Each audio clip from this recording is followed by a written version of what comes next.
Olá pessoal, me chamo Arthur, criador do canal Pod Inclusão no YouTube e no Instagram.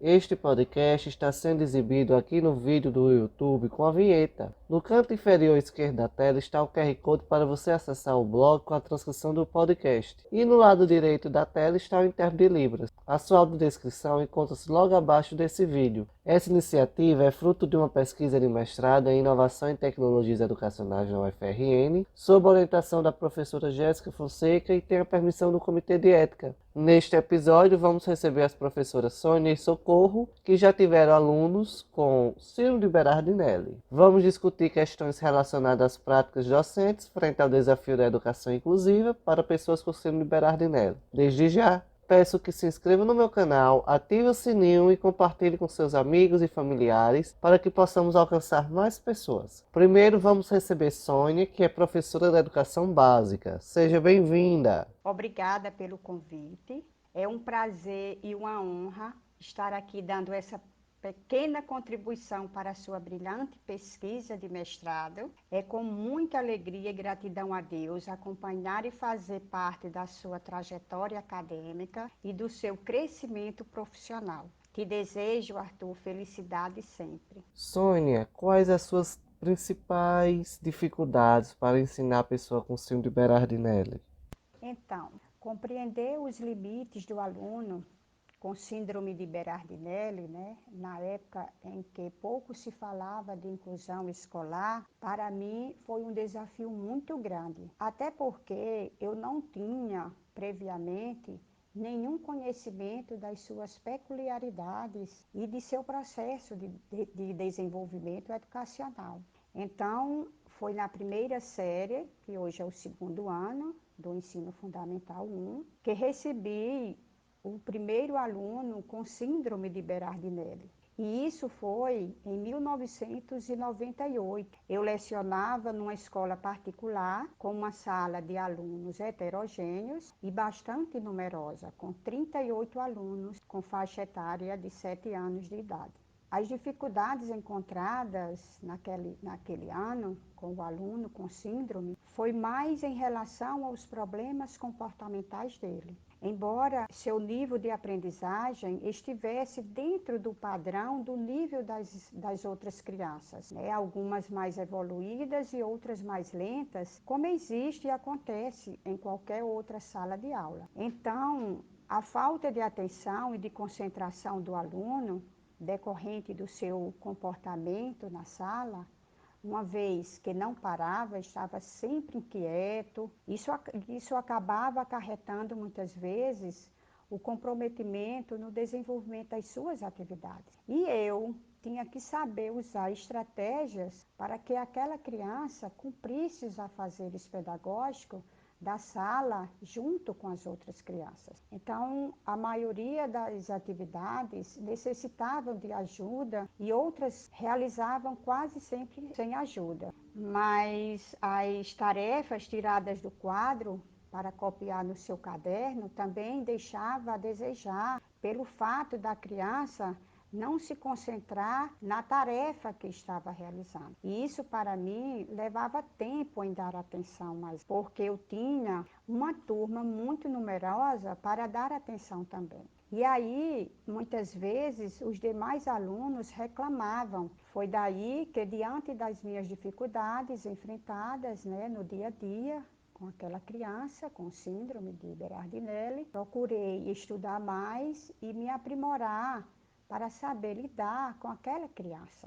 Então, diante da diversidade de alunos, né, e as possibilidades de aprendizagem de cada um, isso me faz e me fez repensar que os ajustes devem ser considerados, né, na elaboração de um planejamento que foque nas especificidades do aluno, considerando seus limites, né, e valores, né, e valorizando suas habilidades e potencialidades. Sônia, e quais as estratégias que você utilizou para garantir a aprendizagem da criança com síndrome de Berardinelli?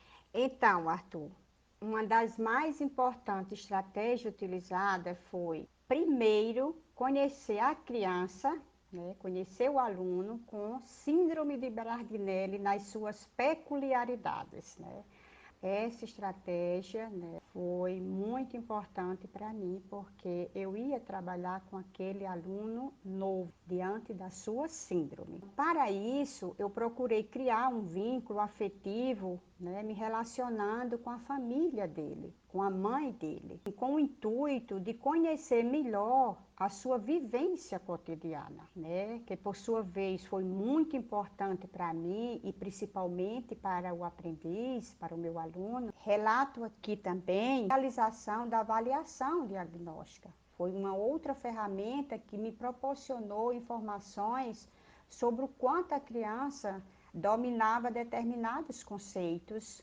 né, habilidades e competências. Então, outra estratégia também foram as informações colhidas da professora da sala do ano anterior. Então, essa outra estratégia foi importante, né, para que eu pudesse ter um conhecimento preliminar do processo de desenvolvimento da criança. Já a formação de pequenos e grandes grupos na sala de aula e no campo foi outra estratégia que promoveu a interação e a valorização do respeito entre os alunos. Sônia, e como era essa relação entre estudante com a síndrome Berardinelli, professor e os outros alunos? A relação em que se estabelece entre o professor e os alunos, com suas diferenças, é muito mais do que o convívio em sala de aula. A interação do estudante com síndrome de Berardinelli e os outros alunos em sala de aula se dá devido à relação que o professor mantém com os mesmos. Sônia, na sua opinião, como ocorre o processo de inclusão das pessoas com síndrome Berardinelli na escola e na sociedade? Bem, Arthur, naquela época em que pouco se falava de inclusão escolar, e sabemos que as escolas, né, principalmente as particulares, que tinham uma resistência em matricular alunos com alguma síndrome ou alguma deficiência, então, nesse contexto, podemos refletir que já existia e sabemos que ainda existe o preconceito dentro da própria instituição escolar, da sociedade também. No entanto, na época, em 1998, de um modo geral, eu poderia dizer, né, o processo inclusivo do meu aluno na escola e na sociedade também foi, de certa forma, acolhedor. Mas sabemos que existiam aquelas pessoas, aquelas crianças, que de certa forma olhavam aquele aluno, ou seja, olhava aquela criança com um olhar diferente. Muitas vezes pelas características peculiares da síndrome de Berardinelli, que eram bem visíveis, né? E ali sentia-se que tinha um pouco de estigmatização e preconceito.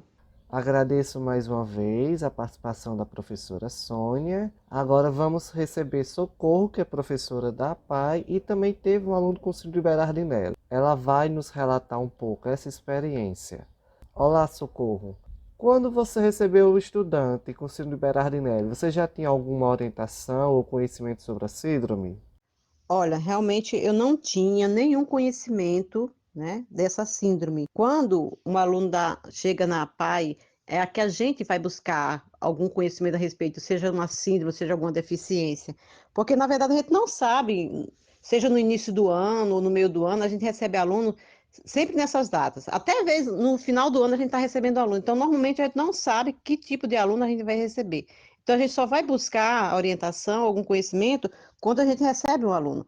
Então, quando eu recebi esse aluno com síndrome de Berardinelli, eu não tinha nenhum conhecimento. Eu só conhecia essa síndrome visualmente. Por que eu digo visualmente? Porque eu conhecia, às vezes, uma jovem, né?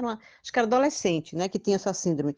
Mas eu não tinha nenhum conhecimento a respeito por que daquele visual, né? Por que daquelas veias saltadas, né? Por que aqueles músculos, né? Mais avantajados, ou seja, aquelas características físicas. Eu não tinha nenhum conhecimento, né? Por que daquele abdômen preeminente. Então, eu realmente não tinha conhecimento. Eu tive que buscar, logicamente, quando eu recebi, eu fui ler, fui buscar, por exemplo, o CID-10, só que não tinha pouca coisa a respeito disso, né? Aí fui buscar outras leituras para que me desse algum subsídio, né? Para que eu pudesse entender, principalmente entender por que aquele aluno era daquele jeito. Isso é importante porque alguns alunos podiam chegar para mim e perguntar: Socorro, por que que fulano né? Às vezes acontece, eles têm curiosidade, por que aluno, fulano tá daquele jeito? Então, eu tinha que responder. Aí, pô, aquele aluno, ele é daquela forma, porque ele não tem gordura, né? Veja que ele é magrinho, né? Ele tem certos alimentos que ele não pode comer, se alimentar. Então, isso eu tive que buscar, ou seja, conhecimento tanto da questão de dieta, né? O que ele podia comer, porque ele também podia chegar na escola e comer algum alimento que não devia, então tinha que ter conhecimento para que eu pudesse trabalhar com ele e pudesse ajudá-lo de alguma maneira. Uma das coisas também que eu aprendi, né, quando eu recebi, que essa síndrome era algo raro, ou seja, que se tinha uma pessoa em 10 milhões poderia ter essa síndrome, e que eu me considerava uma pessoa privilegiada, tá trabalhando com um aluno, né, que realmente era algo, quer dizer, ele era raro, vamos dizer assim, ele era alguém muito especial, e eu poder ajudá-lo de alguma forma no seu desenvolvimento motor, né, ou de forma geral, realmente era um privilégio, né? Então eu tive que me dedicar bastante, porque eu considerava, cada aluno é especial, né? Mas ele principalmente, porque era alguém que precisava realmente de ser tratado de forma especial, porque ele era alguém, era um artigo raro, vamos dizer assim, né? Então, para mim foi um privilégio, né? Por isso que eu posso dizer assim, que o trabalho que eu fiz com ele até hoje eu lembro, né, das suas características, do seu rostinho quando ele chegava, né? Ele era uma criança, apesar de ser calada, né? Mas ele tinha um sorriso bonito, né? E isso me marcou. Socorro, à época, existia uma relação entre a PAI e a escola que o aluno com síndrome Berardi estudava? Como era essa relação? Eu posso dizer que praticamente não existia. Era muito difícil, então, essa relação. E a questão da inclusão no Brasil, podemos dizer assim, que estava engatinhando, né? Então, achava-se na época que não existia essa necessidade, né, de uma troca entre a escola, né, comum, né, e a instituição. Então, eu me lembro apenas de um episódio que a genitora dele me relatou o pedido da professora, que ela me pediu que eu trabalhasse mais a questão da coordenação motora fina dele. Socorro, na PAI, como desenvolveu o seu trabalho com o estudante com síndrome Berardinelli? Bem, meu primeiro trabalho foi ganhar a simpatia do aluno, pois a relação afetiva entre professor e aluno eu considero algo muito importante para o desenvolvimento do mesmo, né? Depois, fui traçar o meu plano de trabalho, mas antes disso, eu tinha que fazer o diagnóstico, ou seja, eu tinha que descobrir as suas potencialidades e suas dificuldades, né? A partir daí, poder traçar um plano de atendimento, né, para que eu pudesse desenvolver com ele, né, os elementos básicos da psicomotricidade, que na época era isso que eu trabalhava, psicomotricidade. E eu fiz isso, né, quando eu tracei, quando eu descobri, né, que áreas ele tinha alguma dificuldade, quais eram as áreas que ele tinha potencialidades, aí eu fui montar o trabalho, né? Eu lembro que áreas como, por exemplo, esquema corporal, né, coordenação dinâmica geral, equilíbrio. Eu lembro que ele tinha um equilíbrio, ele andava um pouco na ponta dos pés, mas ele tinha um bom equilíbrio, né? Muito obrigado, Socorro, pela sua participação neste episódio. Você quer fazer suas considerações finais? Arthur um dia me disse que eu havia marcado a vida dele. Marcar a vida de alguém, de um aluno, de forma positiva, é algo gratificante. E acho que é algo que todo professor gostaria de ouvir e gostaria de fazer, né? Marcar de forma positiva a vida de um aluno. Por isso, nesse momento, participar da pesquisa dele, né, para mim foi uma honra. Isso mostra que o aluno supera o mestre. Arthur, ele se superou como profissional, né? Ele hoje é um professor, está terminando seu mestrado, uma pesquisa realmente maravilhosa. E eu só gostaria apenas de realmente agradecer a ele pela essa oportunidade de contribuir de igual maneira para o crescimento profissional dele e o crescimento como pessoa, né? Porque a gente sabe que a criança, né? A criança no passado se torna um adulto. Então, a criança do passado, de alguma maneira, eu contribuí para o crescimento dele, né? Terminamos por aqui mais um episódio do podcast. Desde já, não deixe de comentar aqui no meu canal e se inscrevam. Ative o sininho e compartilhe com seus amigos e familiares para que possamos alcançar mais pessoas. Até lá!